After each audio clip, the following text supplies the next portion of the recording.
El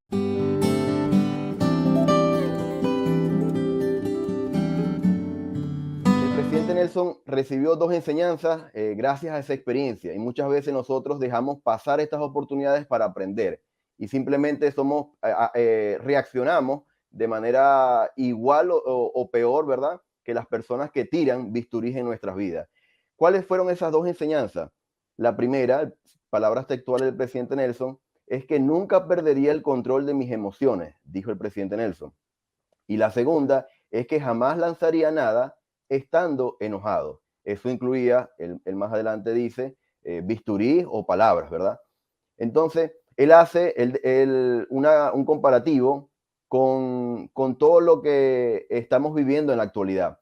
Yo voy a leerlo y ustedes quizás se van a sentir identificados como yo me sentí identificado cuando escuché el discurso.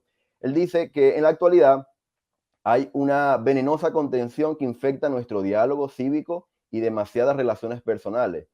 Dice que el civismo y la decencia parecen haber desaparecido durante esta época de polarización y desacuerdos enardecidos. Dice que la vulgaridad, la crítica y la maledicencia son demasiado habituales. Dice que hay demasiados eruditos, políticos, artistas y otras personas influyentes que lanzan insultos constantemente. Tantas personas parezcan creer que es completamente aceptable condenar, calumniar y denigrar a cualquiera que no esté de acuerdo con ella. Continuamos en la siguiente lámina determinando todas estas cosas que estamos viviendo. Dice que en la actualidad muchos parecen estar impacientes por dañar la reputación de otros con comentarios lamentables y mordaces. Vemos comportamientos contenciosos incluso en nuestras propias filas. Vuelvo a repetir esto. ¿Se acuerdan de el miembro del equipo que se equivocó una sola vez con una de sus tareas? Aquí dice que vemos comportamientos en nuestras propias filas. Personas que denigran a sus cónyuges e hijos. Se mete directamente en el hogar, ¿verdad? Castigan a los miembros de su familia, dejando de dirigirles la palabra. Jóvenes y niños que acosan a otros. Empleados que difaman a sus colegas. Y da una declaración certera que a mí, por eso la quise resaltar, para que todos pudiésemos verla con claridad. Dice, la ira nunca persuade, la hostilidad no edifica a nadie y la contención nunca lleva a soluciones inspiradas. Y apenas esto es la preparación, hermano. Y como dice el hermano Alvaradejo, ya aquí lo ha dicho todo. Entonces, esta fase de preparación nos puede dar muchísima tela que cortar para aplicarlas a nuestras vidas y obviamente llevarla a cabo con nuestras familias, Víctor. ¿Y cuál es el objetivo, no, Víctor? El objetivo es, pues, dejar de enojarnos, que es el deporte favorito de los santos. No tomamos, no fumamos, no hacemos otras cosas, pero si nos enojamos, ¿cómo no? Es que tengo razón, Carlos, Víctor. Claro. Me hicieron enojar, ¿no? Sí. Fíjate que algo que me gusta mucho de cómo empieza su mensaje en esta parte de preparación es que el presidente Nelson dice que espera que el Espíritu nos enseñe lo que el Padre desea que nosotros aprendamos. Y eso tenemos que aplicarlo siempre, ¿no? Las palabras pueden ser unas y podemos obviamente tomarlas de manera literal y analizar solamente esas palabras, pues porque es lo que está hablado o escrito.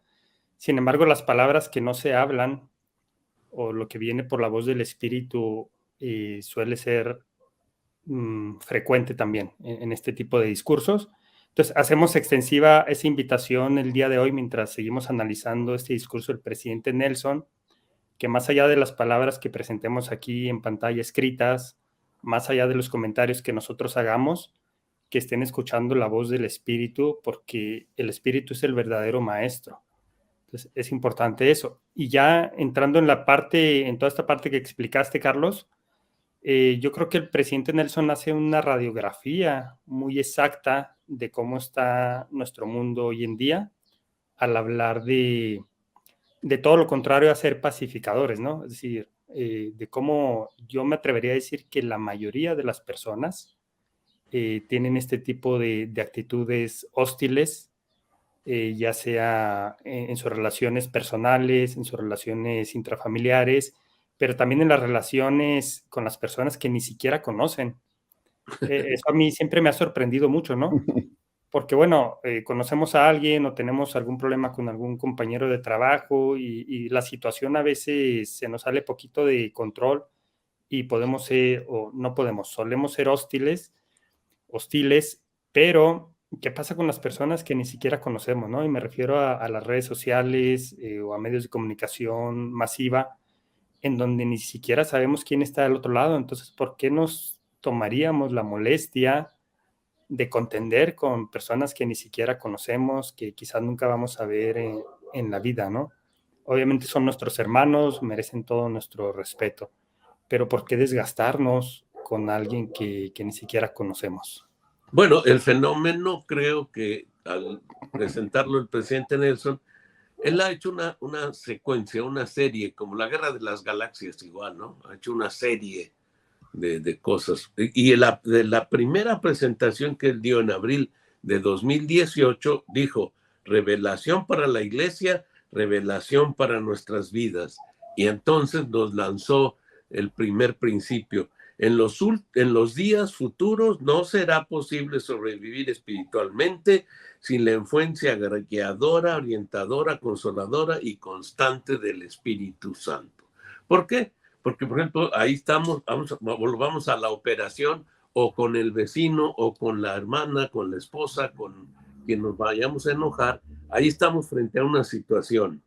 Si ya hicimos la tarea del primer discurso del presidente Nelson, obviamente vamos a tener el Espíritu Santo y el Espíritu Santo me va a decir como al presidente Nelson, nunca hagas esto, ¿verdad?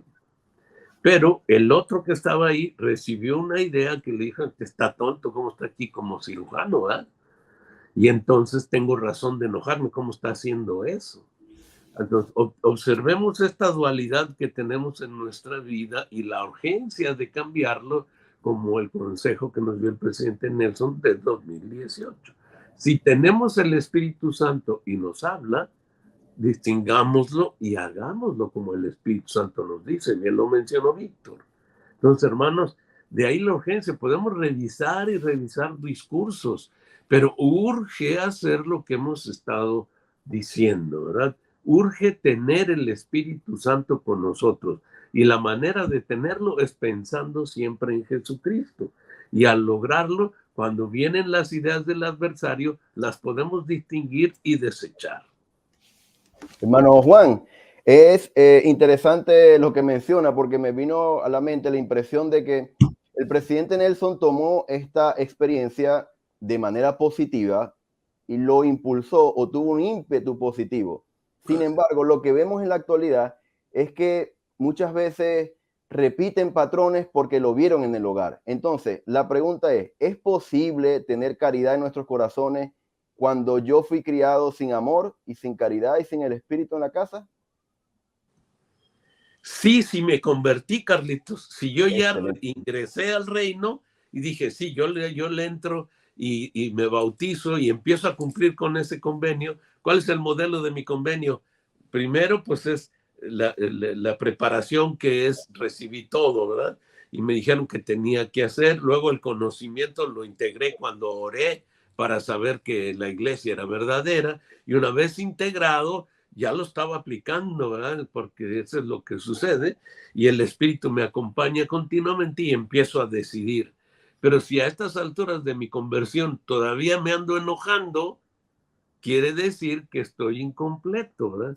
Y por eso precisamente quisiera yo remarcar en toda esta presentación que el presidente Nelson no está dando un nuevo discurso, nos está poniendo ejemplos para que nos demos cuenta de la urgente necesidad de volver al principio, Carlitos. Exactamente, y sabe que lo que usted ha mencionado nos marca la pauta para lo que viene, porque el presidente Nelson, más adelante vamos a verlo, habla de ser agentes y habla del albedrío. Y lo que usted está mencionando es interesante porque la experiencia me da a mí el poder para decir, repito lo que hicieron conmigo o no lo repito, cambio y soy mejor persona. Entonces, eso se llama albedrío moral y vamos a verlo un poco más adelante. Pero fíjate que si es un albedrío, pero también es un convenio. O sea, ya decidí obedecerlo, como la parábola del astronauta, ya voy rumbo al espacio y ya no puedo bajarme de la nave, ¿no? Entonces mi albedrío lo apliqué cuando me bauticé y ahora ya soy responsable de hacerlo, no de decidir si lo voy a hacer apenas, que eso es lo que nos tiene atorados en este proceso urgente de brincar a la medida de nuestra creación. ¿No, Víctor? ¿Qué opinas, Víctor? Sí, ciertamente tiene mucho que ver con la conversión y tiene mucho que ver con nuestra decisión de seguir los convenios o no. Y cuando Carlos preguntaba si alguien puede cambiar este tipo de actitudes, recordé la frase que dijo algún presidente de la iglesia, pero en este momento no recuerdo quién, la voy a buscar en un momento, pero dice que el evangelio hace de las personas malas buenas y de las buenas excelentes personas. Exactamente. Si alguien recuerda quién dijo esta frase, ¿no? Pero la busco también en un momento. Pero esto es lo que tiene que ver, ¿no? Tiene que ver con el grado de nuestra conversión. Nuestras Exacto. actitudes hacia los demás tiene mucho que ver con el grado que tengamos de nuestra conversión. Y sí es difícil contener las emociones cuando estamos sobre todo en situaciones de estrés.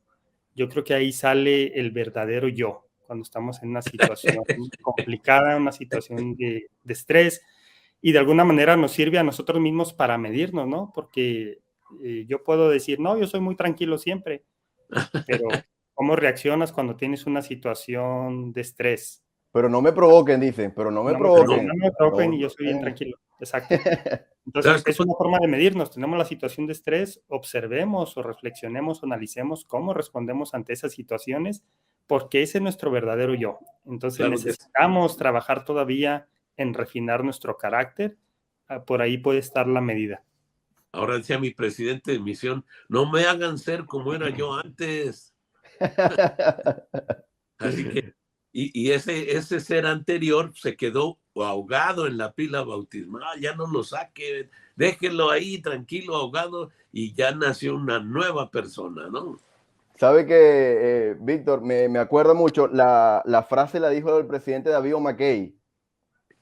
La frase que mencionas dice, el propósito del evangelio es hacer buenos a los hombres malos y a los hombres buenos hacerlos mejores y cambiar la naturaleza humana. Es mencionada por el presidente David McKay. Y sabe que una de las personas que cambió todo ese comportamiento que lo rodeaba era el sacerdote del rey Noé, Alma.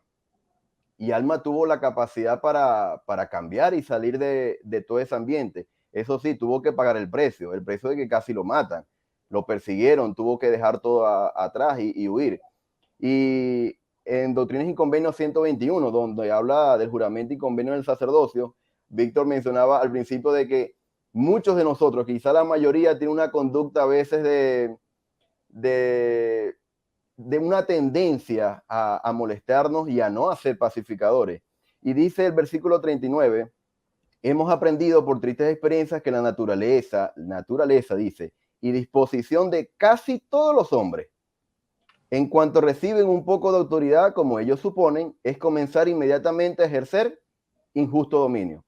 Entonces, quiere decir que este problema que nos está mencionando el presidente Nelson aplica para casi todo el mundo, por no decir todo, ¿verdad?